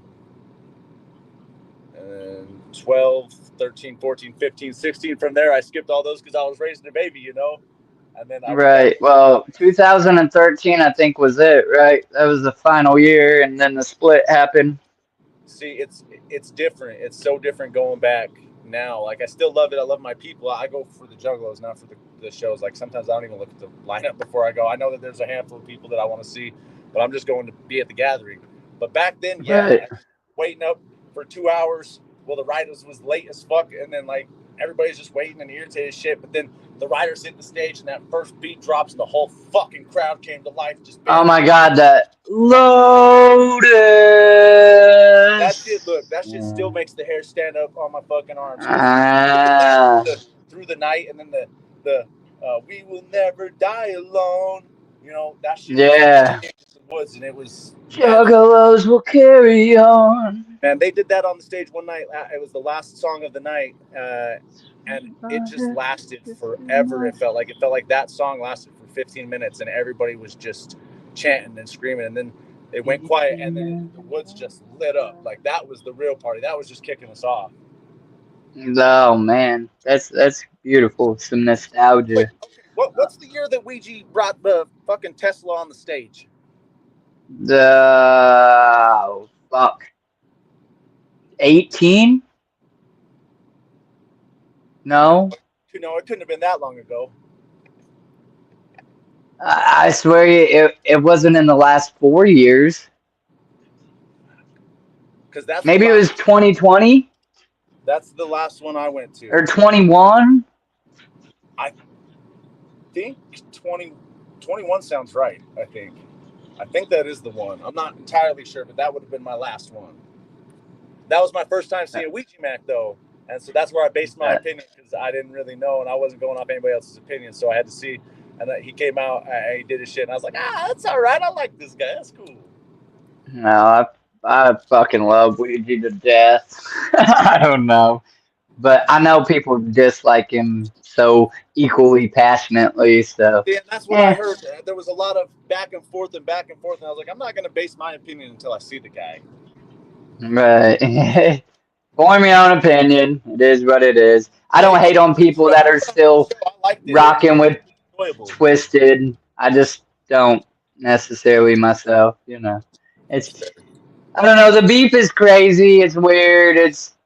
It shouldn't be, and you know we're all supposed to be thugs and uplifting each other and yada yada, and I was you heartbroken, man. know. Even as a grown man watching that shit happen, I was fucking heartbroken. I was like, no way. Like, I built my life around this. Right. And Yeah. on Yeah, this, my whole existence. I want to some fucking terrible juggalo luck. I mean, it's great juggalo luck in a sense, I guess, but also it's kind of fucked. So I did all this stuff and I built this music, and it's like I wanted to rap with my heroes and Lotus and this and Twisted and everything else. And so I did get to open up for Twisted. That was really super dope. After the fucking split, Oh. like I it's mean, not. it's still, It was you claim it. dope, but it's not. It wasn't. It was sad. It was bittersweet in a sense. Like, yeah, I finally made it to do this, but everything changed in the time that I was building up to get to this point. And so it was Right. in a sense Yeah. like, yes, I did the thing, but the thing isn't the thing I grew up with thing, if that makes sense. And I've done a couple No, I shows, feel it. but I did okay. So the day that they did the split, the day that we found out that Blaze was getting fucking removed from the label and everything else, I was performing with Drive By in Denver. We did the Drive By concert in Denver, and the next day we heard that a whole bunch of the other shows were canceled because Blaze was just fucking dropped from the label. I was like, what? So I did get that one. Right, right. Who knows? Maybe Twisted will open for you now. Hey, I'll take it. But I'm just saying. wants to come out here and rap at the Broadway Theater, and we can make the price work. I mean, obviously there's a price that has to be paid, but at the same point, I can't say this pay the same price as a fucking big city because we don't have those kind of numbers. We're not going to get. Have you ever tried to reach out to him? To bring them out here now. Who knows? They don't get a whole lot. Listen, I'm not paying a bunch of people for other stuff right now. Putting all my money into my music videos and putting all my money into my other shit. I did the shows. There you go. There you go. He said, "Fuck Twisted." You heard it here first, baby. Yeah. All right. Let's keep moving along, though. If you met the younger version of yourself, say 12 years old, what would you tell yourself, if anything at all? And before you answer, they say you shouldn't tell yourself nothing because you can alter or change where you like everything you done led you to where you are. But you could maybe give yourself a little pep talk or encouraging advice or a little keep your head up. You're gonna be okay. Or no, not that one. Just no. Yeah, I don't know what I'm saying. So if you met the younger version of yourself, would you tell yourself anything? Maybe a little bit more than 12 years. But if I could go back and talk to that younger me, I would just have to say, just keep pushing, like head up, fucking go. It hurts. It's hard. And you're alone. But at some point, it's going to work in ways that you couldn't even fucking imagine. And just keep pushing. That's what I tell myself. Just one foot in front of the next. Just keep moving. Eventually, you're going to get to where you want to go. And I did. If I could go back and say, you rapped with Twisted, it wouldn't matter what era I rapped with Twisted. I'd be like, no fucking way. Right. Or I got a track with fucking Busy Bone or Prozac. It's like, that's a fantasy. That's a fairy tale. That's a dream. And right. At this stage, I get sad. So I'm like, I want to do more. I wish that I had more albums. I wish I had more videos. I wish I had this. But I have to look back sometimes introspectively and say, you did do all the things that you said you was going to do. It didn't work out the way that you thought, but it never does. But you did do it. Right. Hey, Shay. Are you still in here watching one thing? This is my homie Shay. He's an artist too, but I don't even look at him like an artist. This is my fucking homie. I've been knowing this dude for like 15 years now. Crazy shit. Back since high school. But Shay, this man has us in his freezer, homie. We in a freezer box. So you picked one hell of a video to come finally hang out. Why you in here? Shouldn't you be making music? You fucking slacker. Okay, that's all I wanted to say to him. Whoop whoop. I love you. Whoop whoop. That's just that's what it is. Keep motivation. That's what I would tell myself too. Because if I went back to when I was 12, you know what I'm saying? Life sucked. I I had a rough little upbringing myself, and then by 16, my mom dipped, and I was on my own. Like that was that. So that's why I didn't get to go to the gathering every year. I was literally in survival mode for 10 years, and then 5 years finding my foundation and stability in my life, and kicking addictions and dumb shit, and life was life. And so I'm a late bloomer to get into attend the gathering and stuff like that myself. But it don't mean I wasn't educated and watching and involved and supporting and yada yada. He said I'm driving home from work. Hell yeah. One thing I want to mention off of that you just said, late bloomer, the stuff that went on beforehand to get to where you're getting now. Something that was really important in my life was a birthday present that my mama got me when I turned, I think it was 21. I think it was 21. She gave me a book, and it was called Great at Any Age, because she knows, like, I'm super stressed. I got to be super successful tomorrow somehow. It's got to happen. I've always been that way, just like really pushing and pushing. But in this book, you go open it. It's at age 1, this person was born and became the youngest dynasty leader in China. And you just keep scrolling all the years of all these accomplishments of people. But some of the best and greatest accomplishments from people that we look up to and respect, Samuel Jackson, didn't come till they were 40, 50 years old, completely fucked their life up, was neck deep in addiction and fucked off everything, no family, no friends, no hope. And something clicked and they kept going and shit turned around. I mean, Samuel Jackson is everything now. And when they found him, he was not anything. And he was older than I am now. Yeah, yeah, absolutely. And I mean, I don't know if you're taking care of your health right now too in life. Like, I mean, we all have our habits, I'm sure, whatever, maybe not. I smoked cigarettes for 19 years. Now I've been 3 years clean from cigarettes. I still smoke weed, and I'm always going to smoke weed, but I also ain't tripping acid and doing all the dumb shit, and you know what I'm saying? So if you start taking care of yourself, you still got some years too. So live in it, live in that moment, and embrace it, take it in. I love it. I love it. I love this conversation. It's a positive, even for like me. And I'm not an artist. I'm just a little digital creator and content creator, whatever. But It's funny though you it. say that, because without all that, like without the DJ, without the promoter, without the people that do the interviews, without the guy that's typing up the shit, the artist doesn't have anything to go off of. So everybody got to play their position to make it all work in any way, shape, or form. Somebody got to load the fucking For equipment that. up, and I don't want to fucking do it. Yeah, right, right. When Shay becomes famous, I'm gonna be his fucking equipment manager. I don't want no royalties, no nothing. I'll be backstage just carrying that shit. Just give me a little, off the top. I'll be alright. I'm just kidding. You can't be nowhere and not hear Wiggles, motherfucking.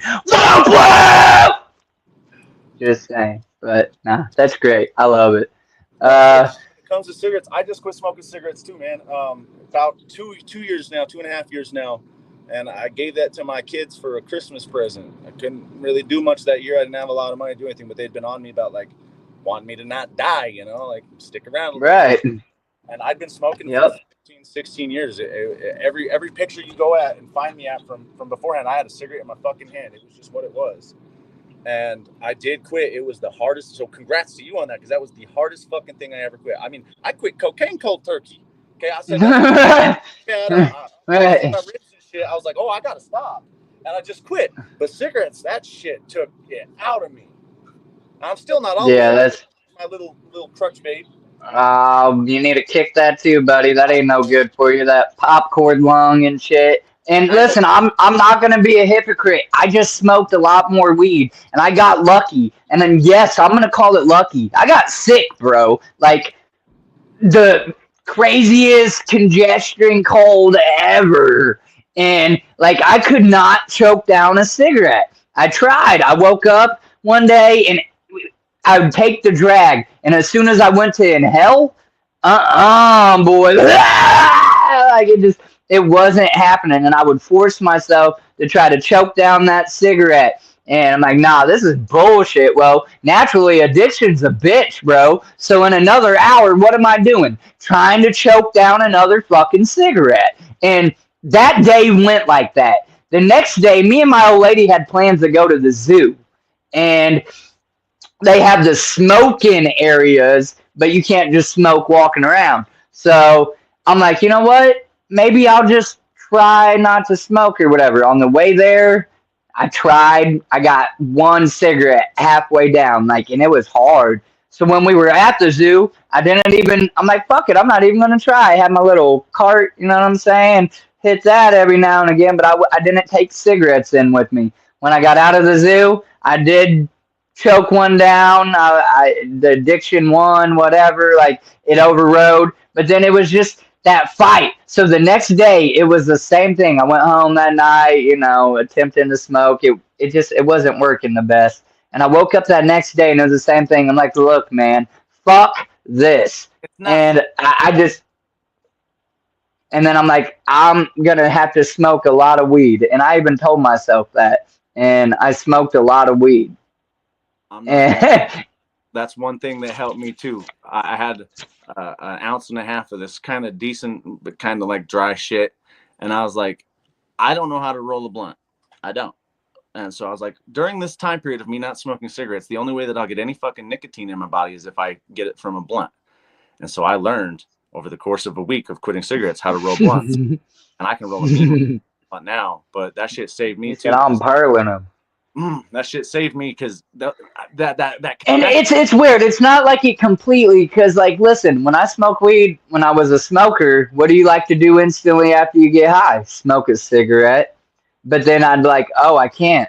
So either you're gonna smoke again, and then you gotta break the habit is what it is. So I'm like, oh no, you're gonna do this one hitter and get up and go do something. You're not just gonna because I was one of those. I'm smoking out of boredom. I'm smoking after I eat, after I fuck, after if I'm mad, I'm sad. What you know, if you smoke, you smoke, bro. It ain't like that whole I smoke to be cool.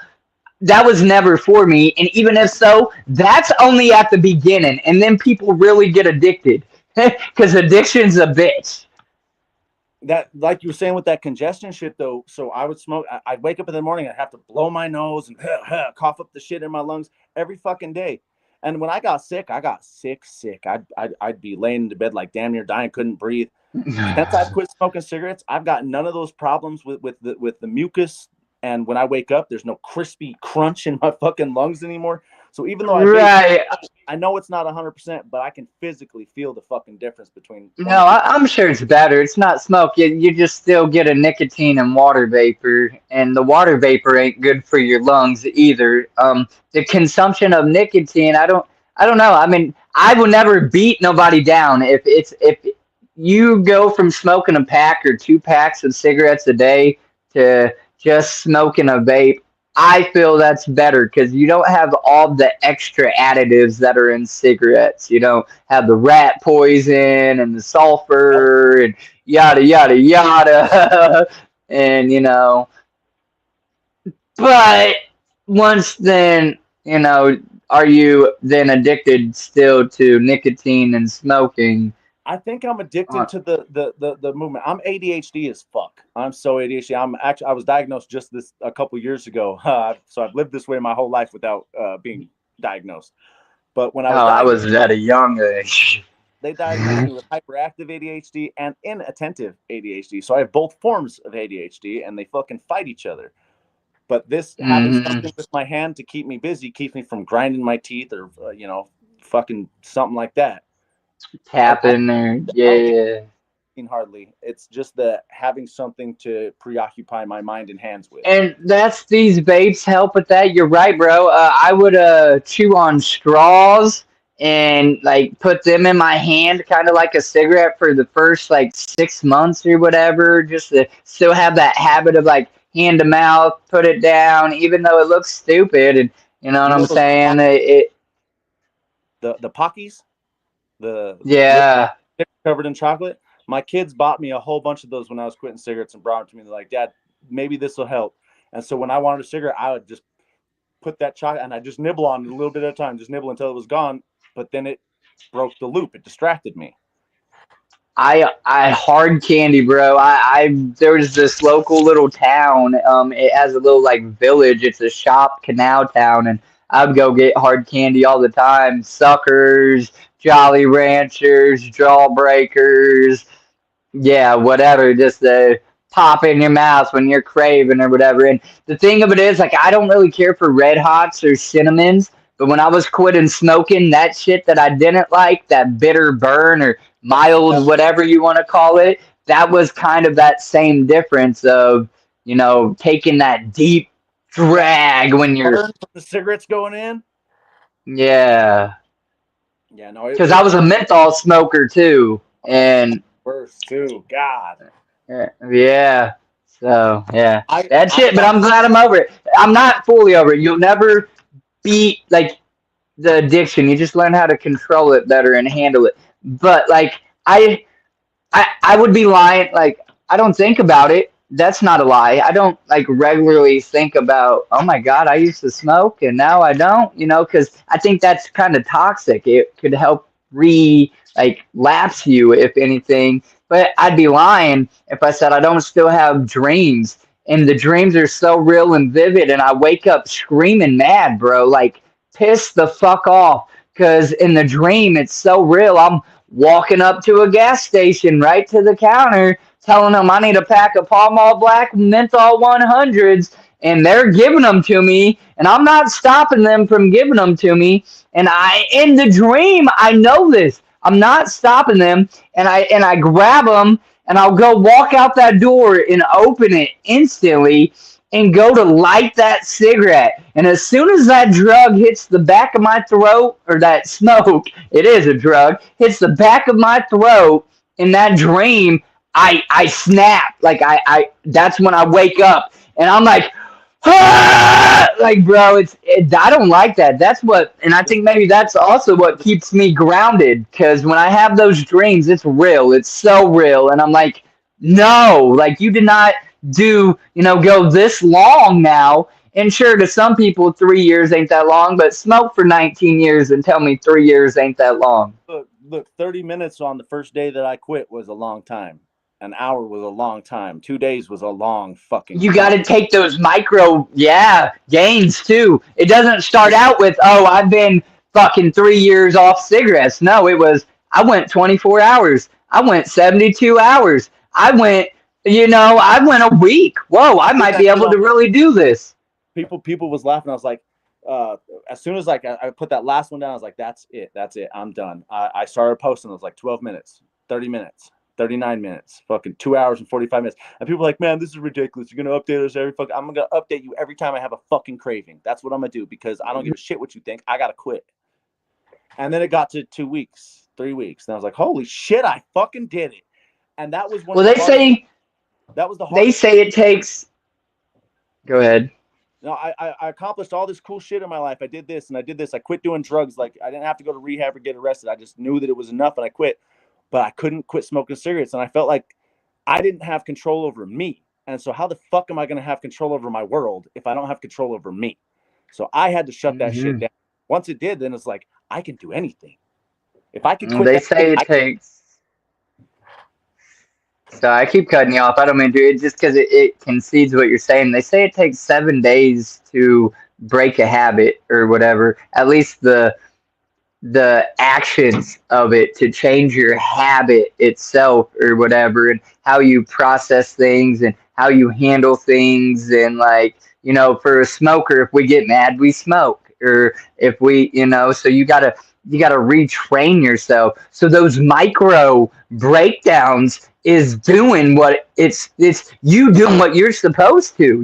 You gotta break it. You gotta celebrate the little smalls to get to the bigger gains of, That's like that phrase, the journey of 1,000 miles starts with a single step.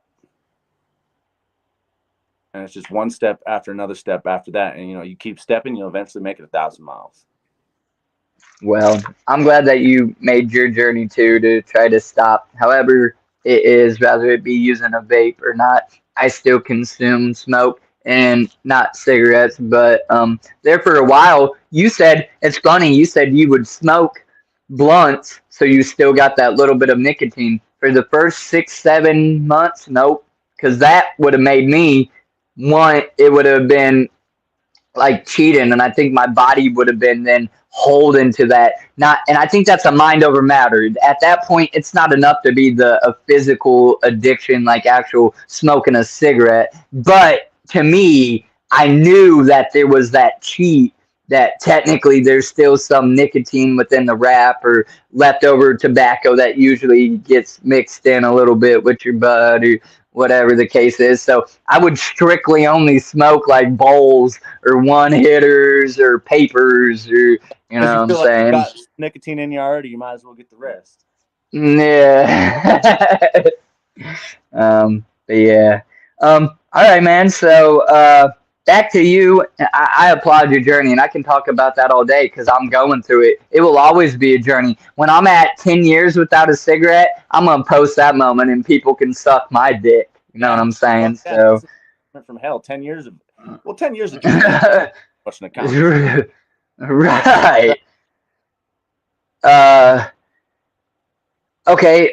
So do you think your skill came natural, or you had to learn and practice at it? They say some people are born with a God-given talent or just a given talent, and other people have to learn and practice, and then they're equally competitive in that subject. Do you think it was more a natural born gift, or it was something that you just had the urge to do, and then you actually had to practice and learn and really teach yourself in order to become an artist?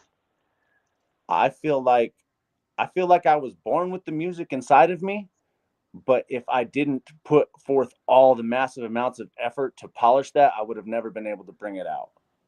There So you it's go. both. I feel like it was there waiting, but it required a lot of effort to make it work.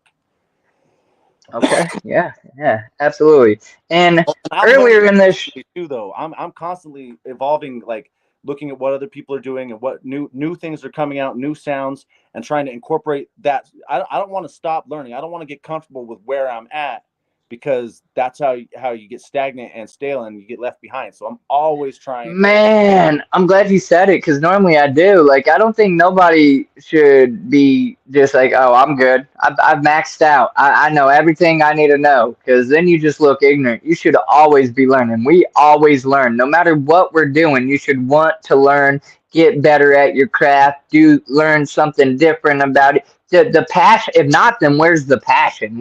Is it then just a job? Is it what's And the, it's not a hobby no more, like, and moves so fast. If you don't pay attention, you will be stuck doing what worked 5 years ago, which does not work today. and get passed up. Yeah, right. And if you're okay with that, then it's okay. But it's that's not the name of the game anyhow, or whatever. I You feel like I know. have a pretty good handle on what I do, but I'm also willing to accept the fact that there's somebody better than me at everything, and I want to keep trying to strive to find them and do better than that.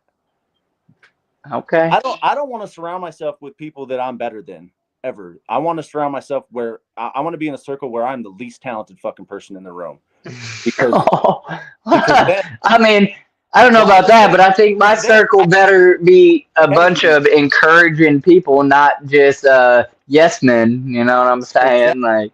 Like, Well, because if you got those kind of people around you all the time, then you're not going to grow. I want to hang out with a group of people that is going to inspire me. I look at them and I say, damn, there's motivate you, you. encourage, and They make me say this ain't right. big Right. fish on. Criticism, constructive criticism is key if it's constructive. If you're just being a prick because you're salty about something in your life, well, fuck Right. you. But if you're being my homie and you're like, look, I don't think this is working for you, but if you do this with a little bit of this, I think this is more then okay, I'll take that right on. There are so many people that won't, though. Like people like that I've been that hung out with. And they're like, well, what would you do on this and this? And I tell them like, oh, I'm not gonna do that. I'll just do it this way. It's like, okay, well, why'd you even ask, man? Like, what the fuck? And then they do it and like, well, it's not working. Well, yeah. I mean, what did we just talk about?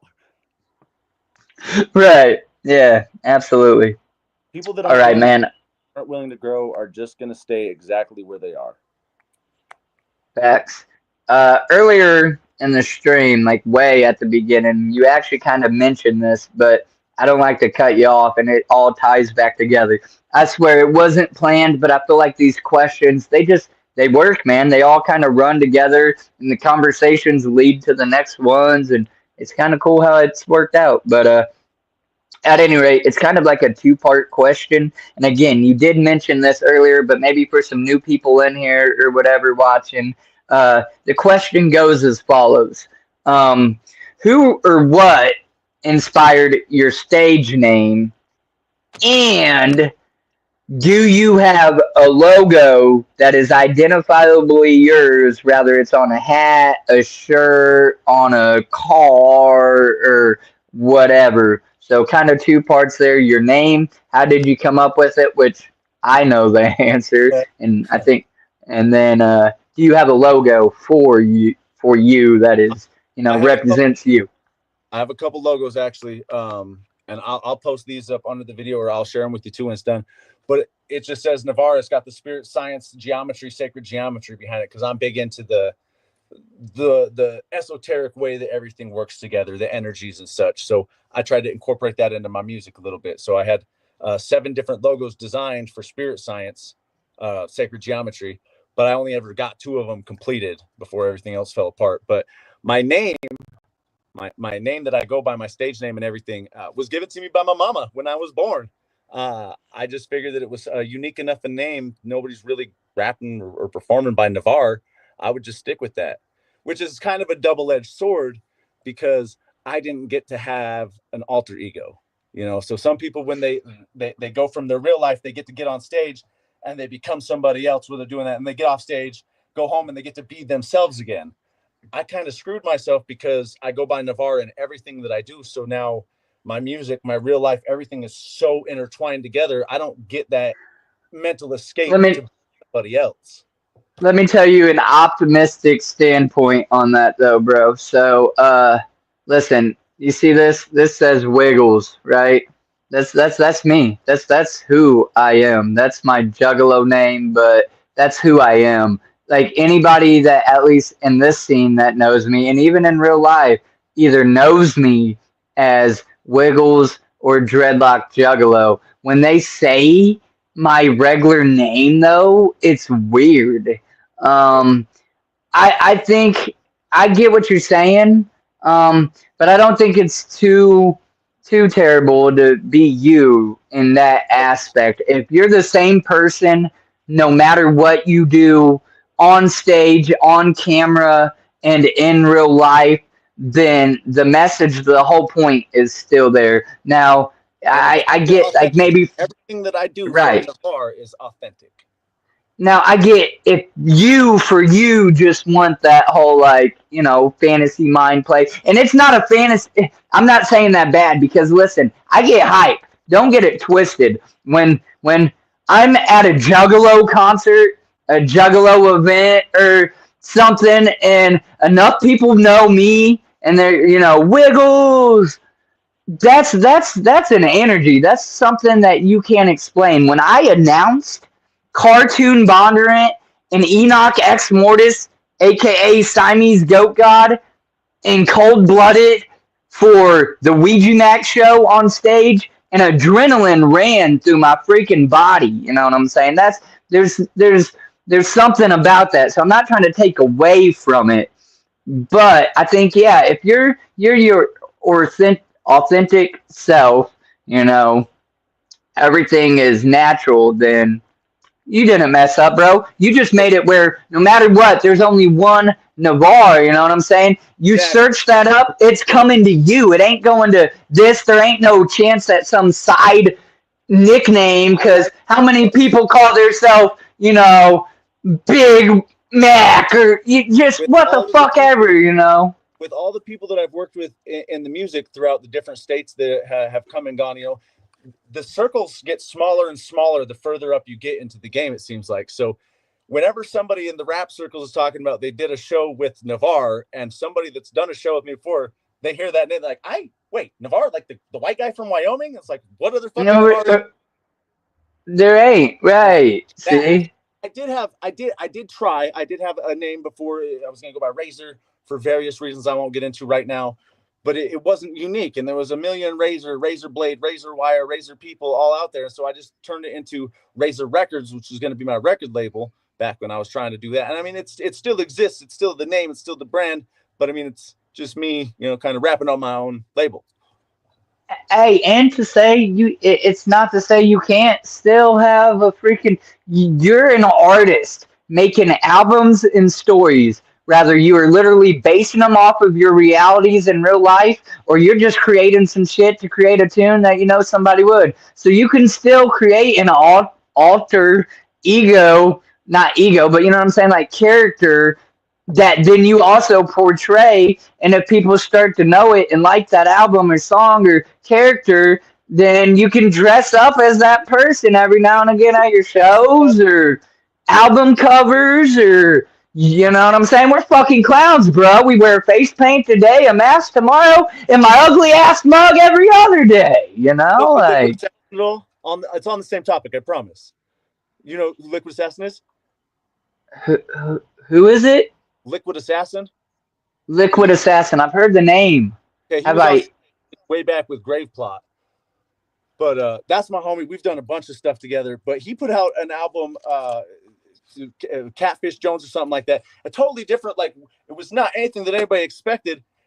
And he created this whole different alter way later in the game. And that gave me some inspiration. Like you were saying, I could still change up something along the way and create a whole new persona. Right. Absolutely. So I'm just saying, don't let it beat you down. I think it's cool that you operate under your name. Listen, I could probably just operate it under my last name. The only reason I say I fucked up a little bit is that because that's what my therapist told me when I went in there. I was telling him a little bit of stuff, and he said that part of the problem he thinks is the fact that I didn't give myself an out from my reality, and I just continuously kept all my problems and all my shit and all my everything. I took it with me through every situation that I did. And I didn't give myself that out. But he said it's probably a good thing because with the way my brain works, if I would have given myself an alter ego, there's a chance that it could have broke my brain and made me schizophrenic. Yeah. You stayed grounded in with yourself, I guess. That's a solid ass way to look at shit, bro. Because I know I battle my demons sometimes, and that's what I'm saying. I could have used my last name and probably like really hyphened it because it's a weird last name. My last name was Nasky, and those that really know me will still call me by my last name too sometimes. Snasky? But Wisnasky is Polish. Cool. So yeah. But yeah, so now we're at we've made it to my game questions, bro.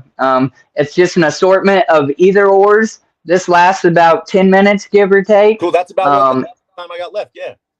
Yeah, and we'll get you wrapped up and out of here. Yeah.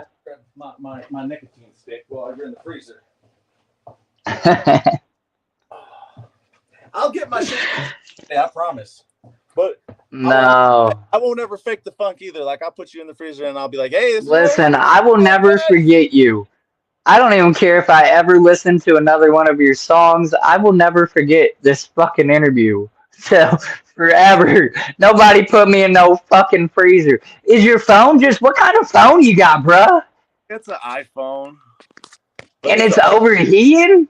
What is it, like, you ain't got no air? I mean, my house, I run on a little AC unit. I ain't too proud. We got one in our room. The rest of the house is cooking, but my phone ain't. It blows. It's kind of on fire. It's a little warm. You're right, but not that warm. I need to put it in the freezer warm. The temperature gauge hit on it. It said, we're shutting off your phone. Temperature's too hot. You can't use it. I was like, what the fuck? How do I make this work? Right. About 2 seconds. I'll put it in the freezer. All right, man. So I'm just going to run through these real quick. You just pick one of the other, and we'll get you wrapped up and out of here. Again, everybody, you can find his links in the description of this video after it goes live. I'm not sure if they're all in there right now. I'm going to have to get him to send me everything he wants on here. We set this up in a pinch real quick, got it out there, wham bam, and then here we are going live. So I appreciate you anybody guys on the replay are gonna rock this stream. anybody that hits me Um, too. I super appreciate any support, and also artists along the way. I'm down to work with anybody that I can. That I do shows out here, bring you out here. I throw a huge Christmas show every year. This will be my 10th annual. So let's network, let's okay. build. That's what I'm trying to do. Yeah, normally I ask that is if you'll. Uh-oh. Hey, can you hear me still? I lost you for a second. But you can hear me now? Yeah. So my headphones just died. But I actually have a decent phone in my life for the first time in I don't know how long. And the speaker on this phone actually works pretty good. So I don't even know why I was struggling with the headphones. But I like it to be more personal and toned in. At any rate, we're going to get you ran through these either or questions and get you out of here. I'm ready. So the first one goes as follows. Twix or Reese's? Reese's. All right. Summer or winter? Winter. Day or night? Night. Truck or car? Jeep. Yeah, okay. That works. A truck. I guess I have to go truck. No, I mean, Jeep is a happy in the middle. So That's my jam, is my Jeep. You're taking your newfound sweetheart out on a date. Are you going for a movie night or roller skating? Movie night. All right. Pizza or pasta? That's a hard one. Pasta. I'm gonna go pasta. All right. The next one's for your fans and followers. Which are you most active on, Facebook or Instagram? Facebook. And then TikTok or X, aka formerly Twitter. TikTok. I don't fuck with X. Right. Pepsi or Coca-Cola? Pepsi. And if it has to be a Faygo?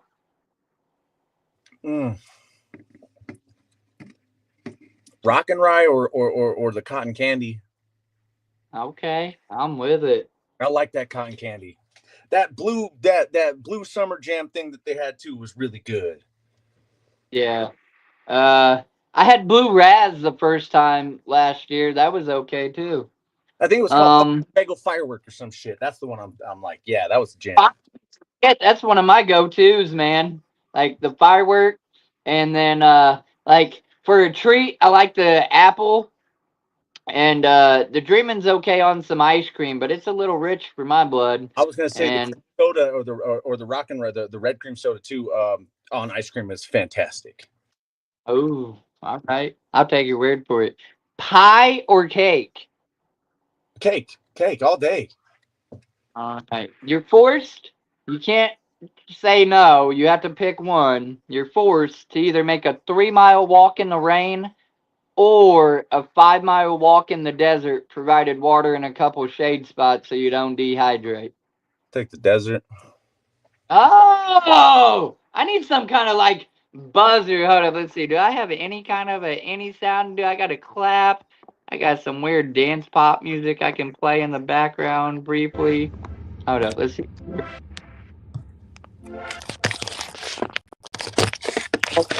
To upload. Understand, bruh? That's a moment there, okay? Like, I've only had 4 people pick the desert ever. I've done 130 some odd interviews now, so that's crazy. We'll have to do another one of these, come back, and I'll tell you this other story about why it's the desert. Because I was kidnapped and left in Arizona when I was 17, and I lived on the streets down there for about 11 months. And so I walked that fucking desert already, so I know I can do that. Good Lord, yeah. All right, Mexican food or Chinese? Mexican. Okay, so if it's Mexican, is it tacos or burritos? Tacos. But you got to get tacos Right. from on the border like in Arizona. Stevie Two Dope, whoop whoop. All right. So those are over. Now I got a random for you, and we ain't even got to do the fill in the blanks. We can just do your little outro, and so you can get up out of here. We've been live for 2 hours, man. I appreciate it. So the Question is, you're given $5,000 cash money, but you have to pick one store and you have to spend it all immediately. This can be a normal like food chain store that's everywhere, or something local to you, a brick and mortar store. It's called Dragon's Keep in the town across from. It's a comic book card store. I would, 10 years ago, I would have said a music store because I put everything into the music. But I'm to the point where I've grown up to be such an adult that I've reverted back to childhood, and I want to open up my Pokemon cards, bro. Okay. Yeah. No, I'm with it. There's no like rules as far as what you're getting, so that's dope. And most artists do say music store or something like that or whatever. So it's cool to hear a different answer. Look, man, you've been awesome. You've been keeping us cool down in the freezer. Yeah, it's been getting so hot. We gotta chill out and stuff. Dude, this has been a crazy, awesome interview. It was different. It was sporadic, and interesting. You definitely kept me on my toes. I'm sure this brain freeze I got is, organic or no, dude. It's been great. If you have any I know you last shout outs or posted up something. I commented. You took a chance on me to actually bring me on. I really appreciate that. yeah, yeah. If you have any shout outs you want to give, any last minute shout outs, yada yada, whatever, any last minute questions you may or may not have had for me, this is your moment to say them. Once again, we are going to have all of his links in the video description of this video. So you can go start following him now. You can go find him on all of his stuff, start giving him some plays and whatnot. I got so many shout out. Like, I know that I won't even get through half the people that I should, but I definitely want to shout out my sister for sticking by and helping me build this shit up all these years. All the local rappers that have been in this community that have worked with me in any way, shape, or form. I appreciate them. Any person that has invested or taken the time to really like $10 or I've got some people that sent me 100 here and there. Like, those people have made all the difference in my life, and I appreciate them. My kids, always first and foremost, forever. I love them, and any chance that I have a chance to record that for them to watch back later on in life, I want to do that. So definitely shout out both of my kids for being wonderful. Thank you for bringing me on. James for coming over and fixing my water heater when it broke the other day. Marcus for coming over and helping with that. Like, Yeah.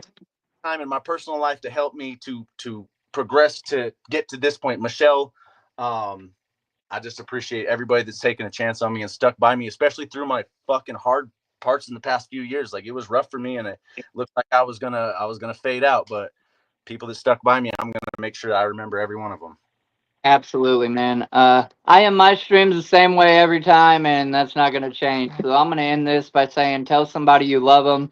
You don't know who needs to hear that, and it could be you that changes their mindset, their way they're feeling, they're thinking, even if just for that moment or in the moment. You don't know what somebody's going through just by looking at them. I was 19 and homeless, living, on the streets, and nobody thought that. They saw me on a park bench and thought I was just a dirty kid. Nobody stopped and said, "Hey, I can't give you no money, but do you need somebody to talk to? You need somebody to listen to you? I love you, you're going to be okay. You're going to get through this." Nobody does that. So just tell somebody you love them. And if you don't want to, tell them Wiggles loves them and tell them to find me. Y'all have been great. Thank you so very much. And we're out of here. Well, well.